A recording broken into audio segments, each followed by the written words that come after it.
qu'il est nécessaire d'oublier cette approche de l'Afrique comme une métropole coloniale.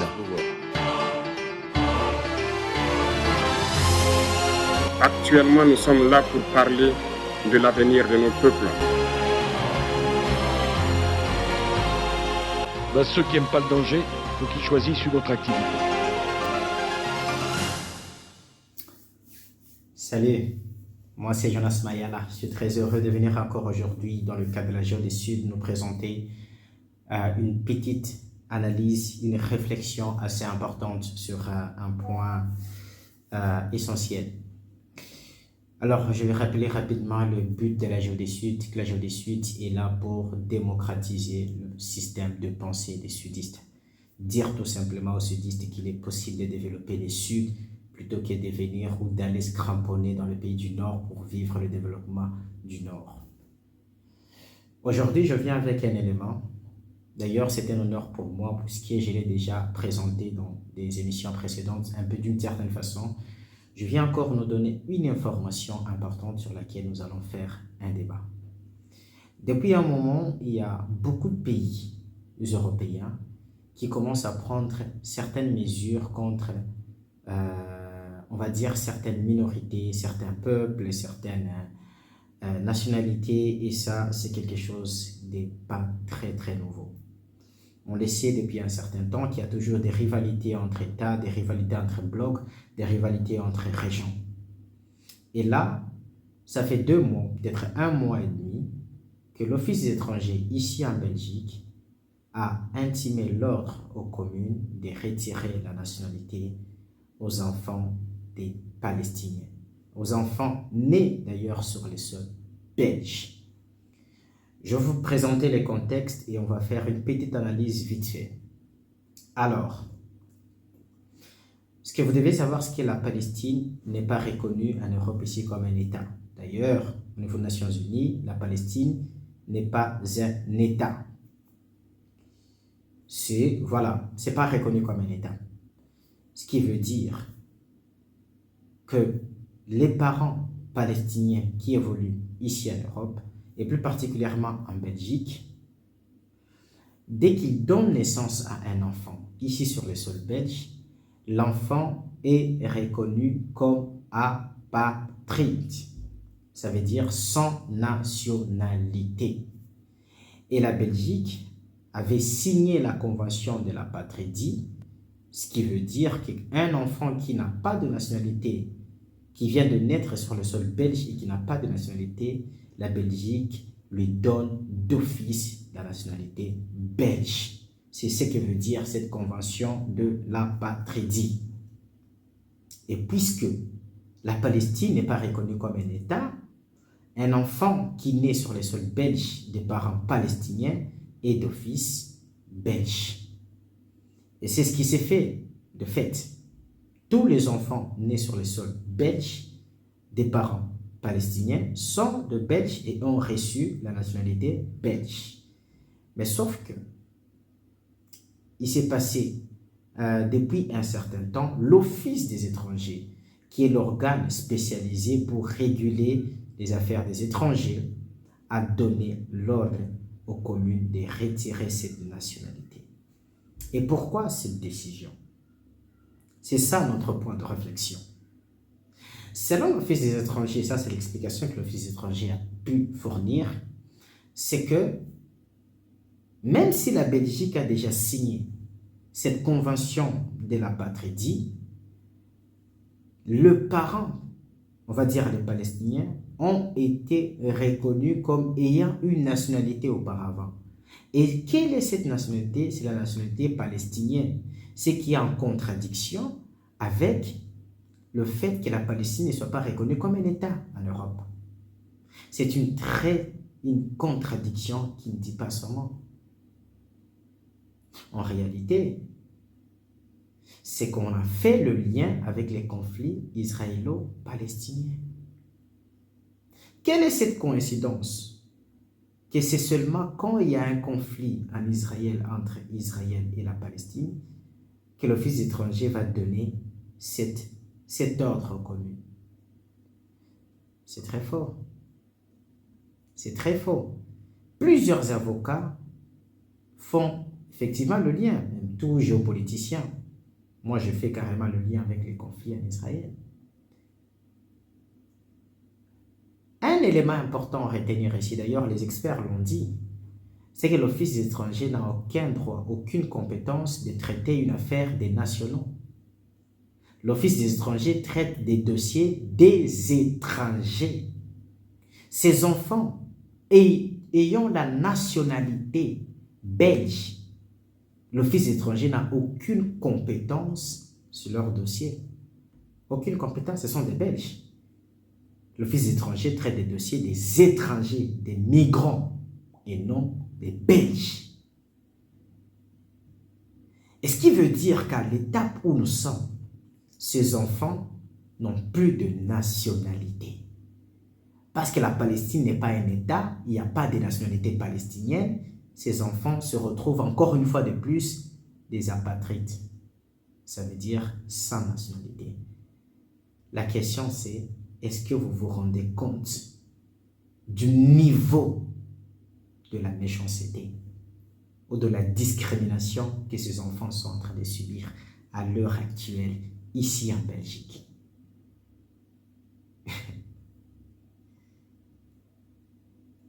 Je nous ramène à mon analyse initiale. J'avais parlé dans une des émissions qu'il existe une appartenance administrative, il existe également une appartenance culturelle, il existe aussi une appartenance sanguine. Ces enfants ont la nationalité belge et pour eux, c'est une assurance totale. Ce sont des Belges. Dans quel cas un Belge de souche peut perdre sa nationalité? Quelle est l'infraction qu'un Belge peut commettre pour qu'on lui retire sa nationalité? Eh bien, il n'existe pas d'infraction où un national peut perdre sa nationalité. Ça n'existe pas. Il peut faire la prison, mais jamais on peut lui retirer la nationalité. Si vous lui retirez la nationalité, c'est pour qu'il devienne qui? Ça n'a jamais existé. Et si on peut arracher la nationalité à ces enfants-là, ça veut tout dire. Ce qui veut dire qu'ils peuvent obtenir une autre nationalité. Ce ne sont pas des Belges, de fait. Ce ne sont pas des Belges d'origine.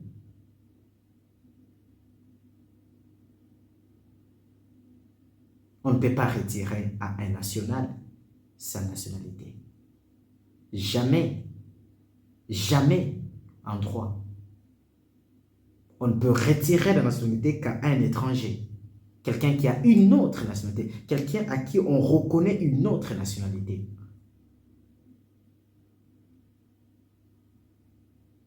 Je reviens sur ma proposition.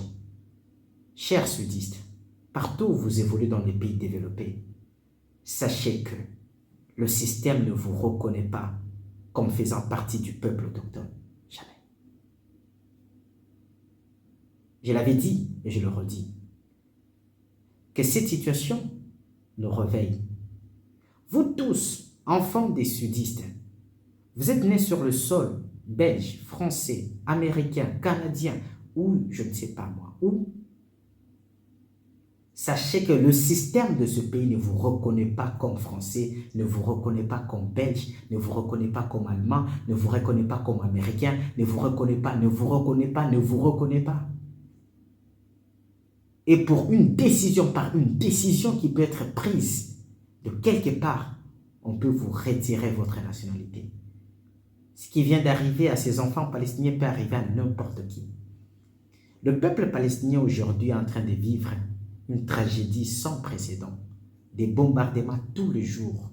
C'est un peuple qui souffre et qui subit une souffrance terrible.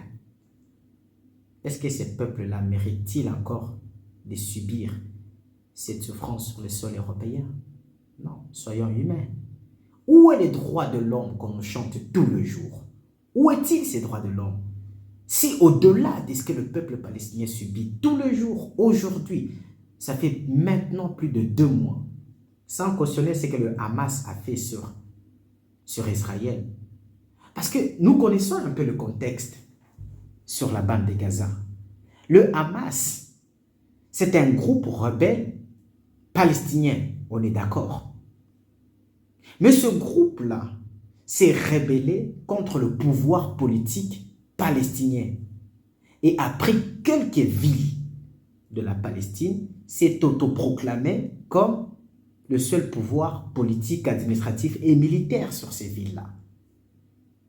Ce qui veut dire que le Hamas est même en contradiction avec le pouvoir, l'autorité politique palestinienne, qui de facto s'est imposée sur le peuple palestinien qui vit à Gaza.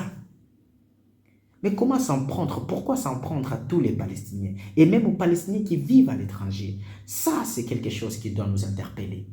Chers sudistes, nous devons comprendre une seule chose dans cette histoire, c'est que nous ne sommes jamais chez nous à l'étranger. La nationalité n'est plus une sécurité suffisante. Même si vous avez la nationalité, on peut vous la retirer à n'importe quel moment. Je ne dis pas qu'il faut être méchant envers les Européens. Je n'ai jamais poussé les gens à la méchanceté. La Géodie Sud ne pousse jamais de haïr un peuple, mais de prendre des dispositions, de savoir où on est. Le système ne fait exception de personne. Ce ne sont pas les humains qui décident, c'est un système qui décide. Qui peut rester ici? Nous pouvons être ennemis à n'importe quel moment. Aujourd'hui, l'Afrique est en train de se rébeller. Les pays africains sont en train de se rébeller. Et nous ignorons quelles sont les décisions que le système européen va prendre à l'égard des Africains, ou des sudistes, des latinos, ou de n'importe qui. Lisons l'histoire, lisons des faits. Voyons l'avenir en faisant des analyses sincères. J'appelle donc aux sudistes qui évoluent dans tous les pays développés de commencer à se remettre en question, de commencer à penser au développement des Suds.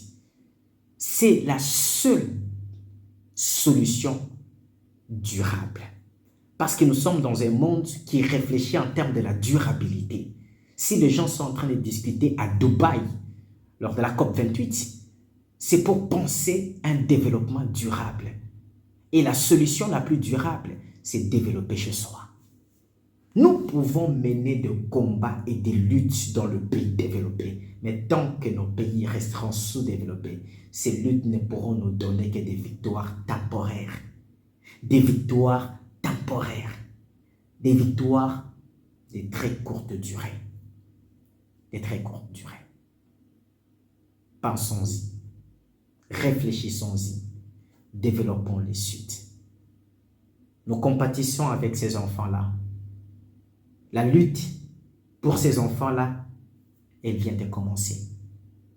Et ce qui est sûr, c'est que ce qu'on va faire, et c'est ça la vérité, c'est ça la réalité, c'est que les avocats qui luttent pour le droit de ces enfants, on va répondre au dossier de quelques-uns. On va régulariser quelques-uns pour calmer juste un peu la tension. Mais beaucoup d'enfants vont perdre la nationalité pour toujours. Et c'est bien dommage pour eux. C'est très malheureux pour eux. Mais ça doit nous interpeller, à nous tous sudistes. C'est que l'urgence et la solution la plus durable, c'est de développer les Suds pour que si jamais pareille chose nous arrivait, que nous puissions avoir un endroit où nous pouvons aller nous reposer. Je nous dis merci pour cette petite attention. Ces sujets à réflexion, tous nous devons réfléchir. Je nous fixe donc rendez-vous dans nos prochaines éditions et d'ici là, portez-vous bien. Merci. La Géodie Sud vous remercie et vous demande de partager la vidéo, de vous abonner aussi à la chaîne si ce n'est pas fait et si la thématique vous intéresse.